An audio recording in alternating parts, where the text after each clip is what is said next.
नमस्कार, मी पूनम दंडारे, सहाय्यक प्राध्यापक Tulshiramji Gaikwad Patil college of engineering and technology Nagpur. आज आपण बघणार आहोत Java programming.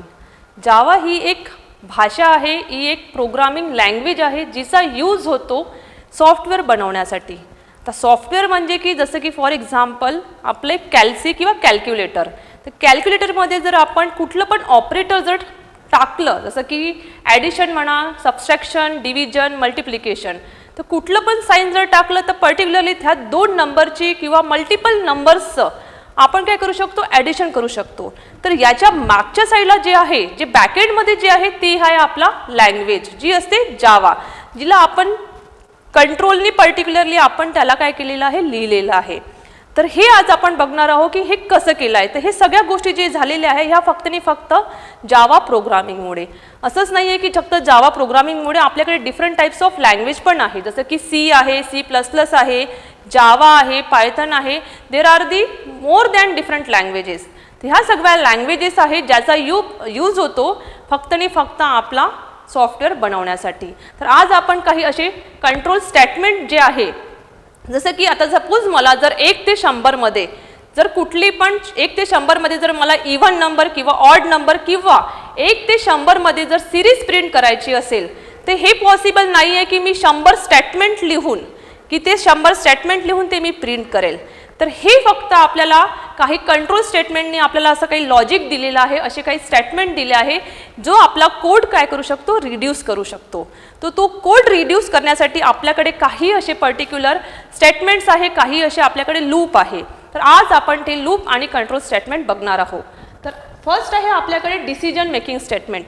Decision is nothing but, डिसिजनला आपण एक जी आपण अट म्हणू शकतो की आपण कुठलं डिसिजन घेऊ शकतो। जर मला म्हटलं की आता जर मी वोटिंग करायसाठी जात आहे, तर वोटिंग करायसाठी मेलची म्हणजे पुरुषांची एज लिमिट असते 21 इयर्स म्हणजे 21 वर्ष, आणि स्त्रीची असते 18 वर्ष। जर ती 18 वर्षाची असेल तरच ती वोटिंगसाठी इलिजिबल असते। जर पुरुष हा 21 वर्षाचा असेल तरच तो वोटिंगसाठी इलिजिबल असेल। तर हे अट आहे आपली की स्त्री जी ही आहे ही 18 वर्ष आणि पुरुष जो आहे तो 21 वर्ष। तर ही जी अट आहे, या अटीसाठी आपल्याकडे आहे इफ स्टेटमेंट किंवा मग आपला स्विच स्टेटमेंट, म्हणजे जिला तुम्ही अट म्हणू शकता। ती अट म्हणजे कंडिशन म्हणजे आपला आहे इफ स्टेटमेंट। तर if statement is nothing but it means the condition. तर आपण त्याला कसं लिहू, त्याचा सिंटॅक्स काय आहे आणि कसं आपण त्याला एक्झिक्यूट करू, आज आपण हे बघू। इफ स्टेटमेंटचा सिंटॅक्स आहे, आपल्याला फर्स्ट लिहावं लागेल की इफ मध्ये आपल्याला इथे लिहावं लागेल कंडिशन। आता माझी कंडिशन अशी होती की पुरुष जर हा 21 वर्षाचा असेल तरच तो वोटिंग करू शकतो। तर मला काय दिली आहे अट की पुरुष जर हा 21 वर्षाचा असेल, तर पुरुष हा 21 वर्षाचा असेल तरच तो वोट करेल।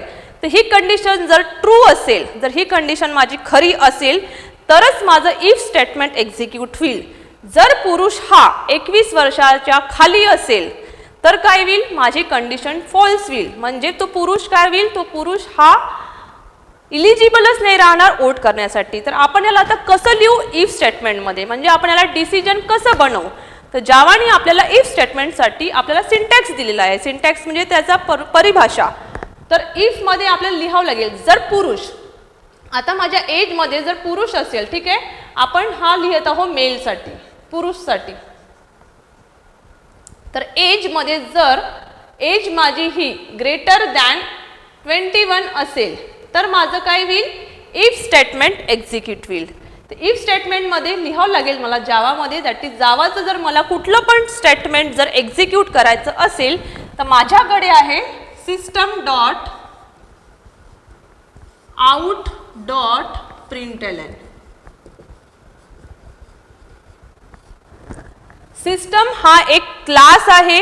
जावामध्ये आपण कोणते पण प्रोग्रामिंग जेव्हा करतो तो आपल्याला क्लासमध्ये लिहावं लागते, कारण जावा ही एक क्लास आणि क्लास बेस्ड लँग्वेज आहे। कारण की आपले जितके पण काही कोड्स असतात, जे काही आपले मेथड्स आहे, व्हेरिएबल्स आहे, हे सगळे व्हेरिएबल्स आणि क्लासेस आणि मेथड हे सगळे एका क्लासमध्ये स्टोअर्ड होता, म्हणून आपण जावाला क्लास बेस्ड म्हणतो. तर सिस्टम हा एक क्लास आहे ज्याच्यामध्ये माझं प्रिंट-एलेनचा यूज होतो. काही पण स्टेटमेंट आपण जर त्या पर्टिक्युलरली त्या लाईनमध्ये जर प्रिंट केलं तर तो ॲज इट इज मेसेज आपला हा आउटपुट स्क्रीनवर प्रिंट होतो. तर आउट हा एक ऑब्जेक्ट आहे, सिस्टम हा एक क्लास आहे. सिस्टम हा एक क्लास आहे आणि आउट हा एक ऑब्जेक्ट आहे. आणि प्रिंट-एलेन ही एक मेथड आहे जी काही आपला जो मेसेज आहे, जर डिसिजन जर आपलं ट्रू असेल तर आपण एक मेसेज पास करू, जर डिसिजन आपलं फॉल्स झालं तर आपण एक मेसेज पास करू की नाही हा पुरुष इलिजिबल नाही आहे किंवा हा पुरुष इलिजिबल आहे. तर यासाठी आपल्याला इथे एक काय करावं लागेल, मेसेज पास करावं लागेल. जर पुरुषनी, ठीक आहे, जर पुरुषची एज ही 22 असेल तर 22 हा मोठा आहे 21 पेक्षा, तर कंडिशन आपली ट्रू आहे. आपली जी अट होती ती ट्रू आहे तर आपला इफ जो स्टेटमेंट आहे तो एक्झिक्यूट होईल. तर system dot out dot print-Ellen मध्ये आपल्याला एक मेसेज पास करावं लागेल की इलिजिबल.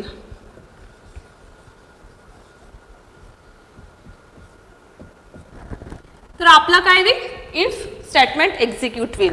जर आपली कंडिशन फॉल्स झाली, जर युजरनी म्हणा किंवा कस्टमरनी जर फॉर एक्झाम्पल जर 18 टाकलं तर 18 हा 21 पेक्षा मोठा नाही आहे, म्हणजे आपली कंडिशन फॉल्स झाली. त्या टाइमला आपला होईल एल्स स्टेटमेंट एक्झिक्यूट. तर एल्स मध्ये इथे कुठली पण कंडिशन, कुठली पण अट लिहायची गरज नाही पडत, कारण की आपण इफ मध्ये ऑलरेडी एक कंडिशन लिहिलेली आहे. जर ती कंडिशन ट्रू झाली तरच आपला इफ स्टेटमेंट एक्झिक्यूट होईल. जर ती कंडिशन फॉल्स झाली तर आपला एल्स जो स्टेटमेंट आहे तो एक्झिक्यूट होईल. तर एल्स स्टेटमेंट मध्ये येईल आपला system dot out dot print-Ellen. तर इथे येईल आपला नॉट इलिजिबल.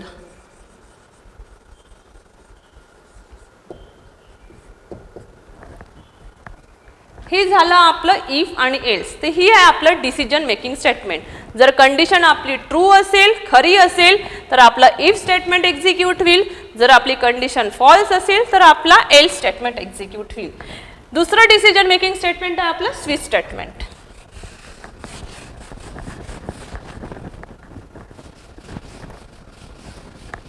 स्विच स्टेटमेंट हे एक असं स्टेटमेंट आहे ज्याच्यामध्ये आपल्या मल्टिपल म्हणजे खूप साऱ्या केस रन होतात. आता केस म्हणजे असं की आता माझ्या ह्याच्यात आता 12 मंथ जर आहे, जर जानेवारी आहे, फरवरी आहे, मार्च आहे, एप्रिल आहे, मे आहे, जून आहे, जुलै आहे, असे माझ्याकडे जानेवारी टू डिसेंबर माझ्याकडे असे 12 महिने आहे. जर मला युजरनी दिलं की 5 मंथ, ठीक आहे, म्हणजे की 5 नंबरवर कुठला मंथ येतो, तर माझ्या प्रोग्रामनी असं प्रिंट केलं पाहिजे की 5 नंबरवर 5 नंबरवर मे मंथ येतो. तर हे मल्टिपल जे केसेस आहे या केसेसला रन करायसाठी आपल्याकडे स्विच स्टेटमेंट आहे. स्विच स्टेटमेंट हे मल्टिपल केस रन करतात. ठीक आहे, तर सपोज जर मी 1 ते 12 मध्ये केस लिहिल्या आणि जर युजरनी मला याच्या व्यतिरिक्त जर मला कुठला दुसरा नंबर दिला आणि ती केस मी स्विचमध्ये नाही लिहिली तर त्या टायमाला असं होते की आपली डिफॉल्ट केस रन होते. डिफॉल्ट केस म्हणजे ही अशी केस की त्याच्यात आपल्याला युजरने जर दिलं, आता जर मी 1 ते 12 लिहिलं, ठीक आहे, स्विच म्हणजे आपला पर्टिक्युलरली एक स्विच आहे, ठीक आहे, स्विचला आपण सिंपल असंच लिहितो आणि स्विचमध्ये आपण इथे एक पॅरामीटर पास करतो ज्याच्यामध्ये आपण तो नंबर घेतलेला आहे. सपोज जर मी तो नंबर मंथमध्ये घेतलेला असेल तर त्याला मी तिथे लिहील आणि इथे मी मल्टिपल केस रन करेल. तर त्यासाठी आपल्याकडे असते केस 1, तिला लिहितो आपण कोलननी. ठीक आहे, तर केस 1 म्हणजे काय करते की मला 1 म्हणजे माझा मंथ आहे जानेवारी, तर मी काय करेल, सिंपली इथे प्रिंट करेल system dot out dot print-Ellen. एक सिंपल प्रिंट करीन की जानेवारी आणि याला नंतर माझे होईल सेकंड केस 2. त्याच्यामध्ये पण मी प्रिंट करेल system dot out dot print-Ellen. त्याच्यात मी प्रिंट करेल फरवरी. तर मला केस 1 आणि केस 2 अशा मी इथे जवळपास केस 12 पर्यंत लिहीन, कारण मला माहिती आहे की माझ्या मंथमध्ये 1 ते 12 महिने आहे. तर मी असे 12 मंथ लिहील आणि त्याच्यामध्ये मी 12ही मंथमध्ये एक स्टेटमेंट लिहील, एक वाक्य लिहील जे आहे माझं system.out.println. लास्ट मंथ आहे आपला डिसेंबर. तर स्विचमध्ये फक्त आपल्याला एक स्विच वर्ड लिहायचा आहे. त्याच्यामध्ये आपल्याला ज्या पण आपण व्हेरिएबलमध्ये ज्या पण आपण कंटेंटमध्ये तो जो नंबर घेऊ तो नंबर इथे पास ऑन करायचा आहे आणि स्विचला ओपन करायचा आहे आणि आपल्याला इथे मल्टिपल केसेस लिहायचे आहे. तर केस 1 मध्ये केस 1 आणि इथे कोलन लिहून आपल्याला एक स्टेटमेंट प्रिंट करायचं आहे की 1 जसं मला युजरनी 1 दिलं तर मी काय करेन, माझा जानेवारी प्रिंट होईल. 2 दिलं तर फरवरी प्रिंट होईल. 3 दिलं तर मार्च प्रिंट होईल. 5 दिलं तर मे प्रिंट होईल. असे मी 12 केसेस लिहिल. बट 1 ते 12च्या व्यतिरिक्त जर युजरने मला कुठला दुसरा नंबर दिला त्या टाइमला माझी डिफॉल्ट केस रन होईल. त्या टाइपला माझी डिफॉल्टमध्ये आपण इथे मेसेज लिहू की इनव्हॅलिड मंथ, म्हणजे की तुम्ही जो आम्हाला नंबर दिला आहे अशा नंबरचा कुठला पण मंथ आमच्या याच्यात नाही आहे. तर इनव्हॅलिड मंथ म्हणून आपण काय करू, इथे एक मेसेज प्रिंट करू. पण स्विचमध्ये अजून एक आपला कीवर्ड यूज होतो, तो कीवर्ड आहे ब्रेक. ब्रेक म्हणजे की केस 1 आणि केस 2 ला ब्रेक करणं, म्हणजे त्याला तोडण्याच्यासाठी. कारण की स्विचमध्ये फक्त आपण मल्टिपल केस तर लिहू शकतो पण आपली कुठली एकच केस एका टाइमला रन होऊ शकते. जसं की आपलं इफ आणि एल्स असते, ठीक आहे. इफ मध्ये एकचदा आपली कंडिशन चेक होते, तसंच आपलं स्विचमध्ये पण एकचदा आपली केस रन होते. जर आपल्याला एकच केस रन करायची असेल तर आपल्याला एक आणि केसमध्ये आपल्याला डिस्कनेक्ट करावं लागते, त्याला तोडावं लागते. तर तोडण्यासाठी आपल्याकडे एकच कीवर्ड आहे, तो आहे आपला ब्रेक. तर आपण जसं हे केस 1 लिहिलं त्याच्यानंतर आपल्याला इथे लिहावं लागेल ब्रेक. हे कंपल्सरी आहे, हे खूपच आवश्यक आहे की आपण प्रत्येक केस नंतर ब्रेक कीवर्ड लिहू. तर आपण प्रत्येक केस नंतर इथे ब्रेक कीवर्ड लिहिणं कंपल्सरी आहे. तर हा आहे आपला स्विचचा सिंटॅक्स. स्विचमध्ये आपल्याला फक्त एक व्हेरिएबल पास ऑन करावं लागते. आपण मल्टिपल केस लिहू शकतो बट मॅन्डेटरी आहे की डिफॉल्ट केस, कारण की जर युजरनी याच्या व्यतिरिक्त जर कुठला नंबर दिला तर त्या टायमाला आपली डिफॉल्ट केस रन होते. तर आपण आज 2 बघितले, इफ आणि स्विच. तर इफ आणि स्विच हे स्टेटमेंट आहे, डिसिजन मेकिंग स्टेटमेंट. स्टेटमेंट हे फक्त एकचदा एक्झिक्यूट होते, हे मल्टिपल टाइम एक्झिक्यूट होत नाही. आता आपण नेक्स्ट बघणार आहोत लूप स्टेटमेंट. लूप मध्ये आपल्याकडे व्हाईल लूप, फॉर लूप आणि डू व्हाईल लूप आहे.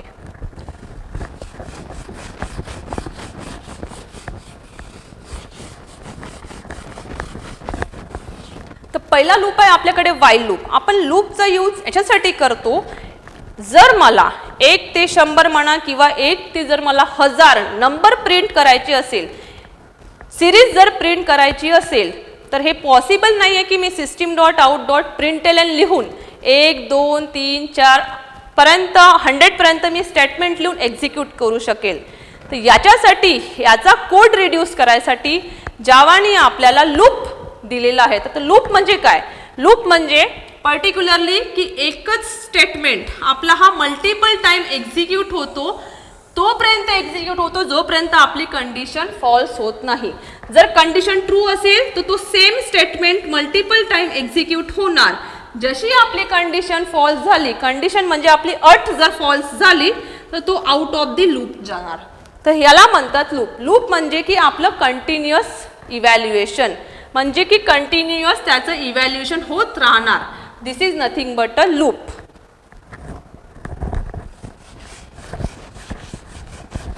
तर आपल्याकडे सगळ्यात पहिला लूप आहे हा व्हाईल लूप. व्हाईल हा एक लूप आहे, ठीक आहे. तर त्याचा सिंटॅक्स असा असतो, कुठल्या पण लूप लिहिण्याचे आपल्याकडे 3 पॅरामीटर आहे. आपल्याकडे त्याच्या 3 गोष्टी आहे ज्यांनी आपला लूप तयार होतो. सगळ्यात पहिली कंडिशन आहे आपली, पहिला पॅरामीटर आहे आपला इनिशियलायझेशन, म्हणजे की कुठला, जसं की आता मला 1 ते 100 ची सिरीज प्रिंट करायची होती, तर मला सुरू कुठून करायचं आहे 1 पासनं. त्या एक नंबरला मला स्टोअर करावं लागेल एका व्हेरिएबलमध्ये, तर याला म्हणतात इनिशियलायझेशन. जर मला सिरीज ही 5 पासून सुरू करायची असेल तर मी स्टार्टिंगचा नंबर देईल 5, तर मी 5ला स्टोअर करेल, कारण की आपल्या कंपायलरला, आपल्या कम्प्युटरला हे आपल्याला सांगावं लागते की कुठून तुम्हाला सिरीज स्टार्ट करायची आहे, कुठून तुम्हाला सिरीज एंड करायची आहे. तर फर्स्ट पॅरामीटर आहे आपल्याकडे, एक गोष्ट आहे पहिली, ती म्हणजे आपली आहे इनिशियलायझेशन. दुसरी गोष्ट आपल्याकडे जी आहे ती आहे कंडिशन. कंडिशन म्हणजे अट, की मला अट आहे की मला 1 ते 100 पर्यंतच नंबर प्रिंट करायचे आहेत, ही आहे आपली अट, याला म्हणतात अट. तिसरी आहे की मला काय करायचं आहे, आता मला एका लाईनमध्ये, कारण लूपनी काय दिलं आपल्याला, लूपनी असं एक लॉजिक दिले, असं आपल्याला एक वे दिला आहे की आपण तिथे कोडचं रिडक्शन करू शकतो. पण कसं, त्याच्यासाठी आपल्याला काय हवं आहे की 1 जर मी प्रिंट केला तर सेकंड नंबर मला माहिती आहे की 2 नंबर कसा येईल, जर मी 1 मध्ये पुन्हा 1 ॲड करेल, 2 मध्ये जर मी पुन्हा 1 ॲड करेल तर 3 येईल, 3 मध्ये जर मी पुन्हा 1 ॲड करेल तर 4 येईल. म्हणजे माझं काय होतं आहे की एक नंबर नंतर मी काय करत आहे, ॲडिशन परफॉर्म करते आहे. तर त्या ॲडिशनला कसं होईल की मी एक नंबर, एकेका नंबरमध्ये एक नंबर जो आहे तो काय करते मी ॲड करत जात आहे. जसं की 1 + 1 2, 2 + 1 3, 3 + 1 4. तर हे काय होत आहे, ॲडिशन करत आहे मी 1 नंबरची. तर तिसरी जी गोष्ट लागते लूप क्रिएट करायसाठी, लूप बनवायसाठी, ती आहे इन्क्रीमेंट आणि डिक्रीमेंट, ज्याला आपण म्हणतो उतार आणि चढाव. म्हणजे तुम्हाला जर उतार, जसं की 1 2 3 4, हा का झाला आपला उतरता क्रम, चढता क्रम झाला. जर आपल्याला उतरता क्रम करायचा असेल तर 5 4 3 2 1, तर हा झाला आपला उतरता क्रम. तर उतरता क्रम आणि चढता क्रम याला म्हणतात आपल्याला इन्क्रीमेंट आणि डिक्रीमेंट. तर या 3 गोष्टींनी आपला एक लूप तयार होतो. तर आता आपण बघूया की आपला लूप कसा तयार होतो. पहिला लूप आहे आपला व्हाईल लूप. ठीक आहे, तर सगळ्यात पहिले व्हाईल लूपचा आपला सिंटॅक्स असतो, आपल्याला लिहावं लागते इथे व्हाईल कीवर्ड, आणि व्हाईल मध्ये इथे आपल्याला पास करावं लागते कंडिशन. ठीक आहे, इथे आपल्याला पास करावं लागते कंडिशन.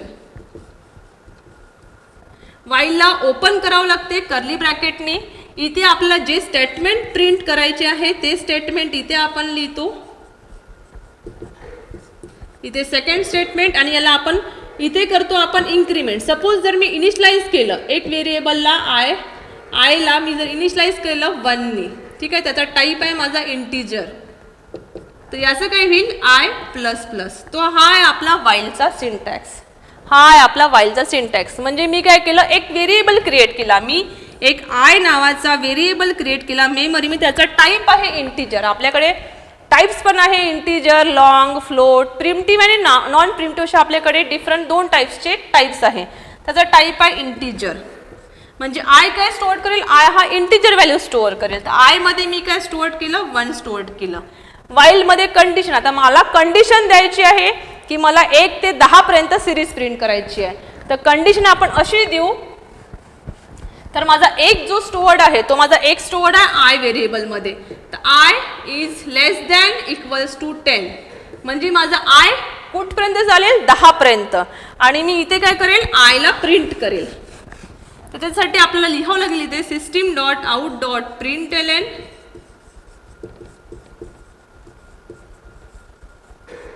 इथे आपण प्रिंट करू आय ची व्हॅल्यू. त्याच्याने काय होईल, आपला I++ होईल.